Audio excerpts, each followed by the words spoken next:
Cette fois-ci, nous partons hors de nos frontières. L'ancien président sénégalais Macky Sall a, dans un communiqué, adressé ses félicitations au parti PASTEF pour sa large victoire aux élections législatives anticipées de ce 17 novembre 2024. C'était ce lundi 18 novembre 2024.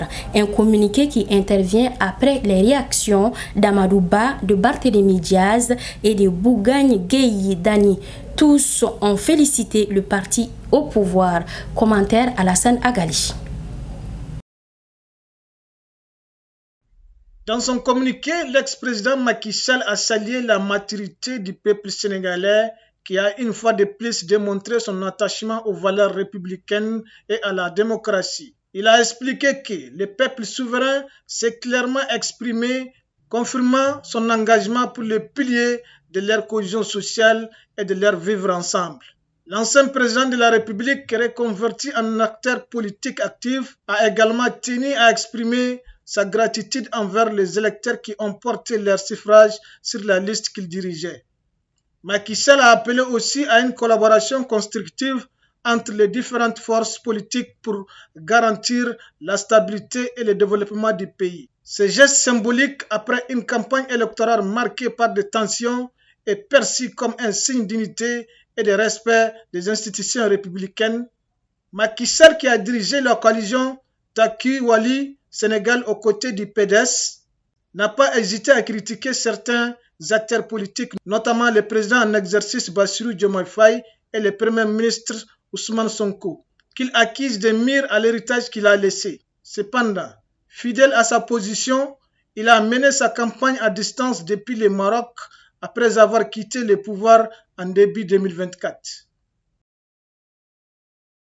Au sommet du G20 débuté ce lundi 18 novembre 2024 à Rio de Janeiro, au Brésil, le président français Emmanuel Macron critique vivement une gouvernance mondiale qui ne fonctionne pas, une situation qui fait réagir plusieurs acteurs de la scène politique internationale. Sur la table des discussions, la lutte contre la faim et les inégalités sociales.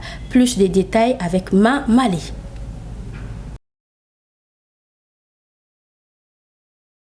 Dans cette déclaration du président français devant les autres dirigeants des grandes puissances concernant des guerres en Ukraine ou au Proche-Orient notamment, il indique que cet ordre ne fonctionne pas tout à fait bien.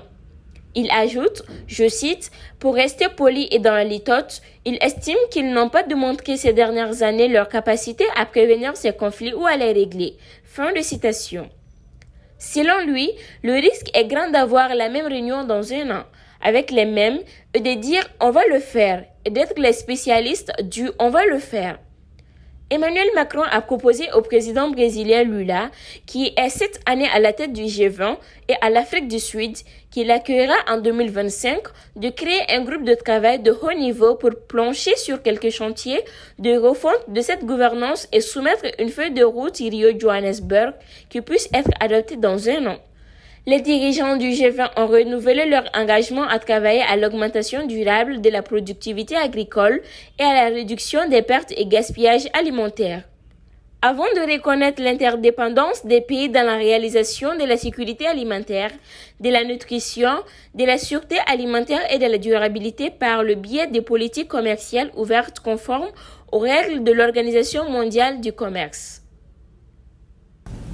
Dernier élément pour clore ce journal, la Turquie a rejeté la demande du président israélien Isaac Herzog d'accorder à son avion l'autorisation de traverser son espace aérien. En effet, Herzog souhaitait survoler l'espace aérien de la Turquie pour se rendre au sommet sur le climat COP29 qui se déroule à Bakou, la capitale de l'Azerbaïdjan. Plus de précisions, Djeneba Tembili. Des responsables ont confirmé que les autorités israéliennes avaient demandé que l'avion du président Isaac Herzog puisse traverser l'espace aérien turc pour se rendre à la 29e conférence des Nations Unies sur le changement climatique. Cependant, cette demande a été rejetée par les autorités turques. En conséquence, Herzog a annulé sa participation à la conférence, évoquant des problèmes de sécurité, selon un communiqué publié par son bureau samedi.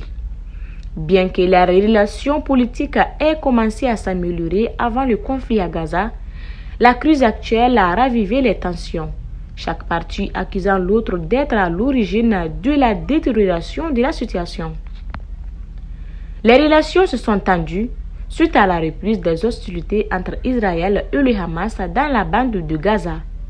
Cette offensive a déjà causé près de 43 800 morts et rendu l'enclave quasiment inhabitable. Israël est par ailleurs poursuivi devant la Cour internationale de justice pour crimes de génocide en raison de ses actions dans ce territoire sous blocus. À noter que la Turquie a également suspendu tout commerce avec Israël en réponse aux hostilités. Voilà, fidèles téléspectateurs d'Alafia Télévision, c'est ainsi que prend fin ce journal que j'ai eu le plaisir de vous présenter. Merci de votre fidélité à Alafia Télévision, la télé de la paix. Bonsoir.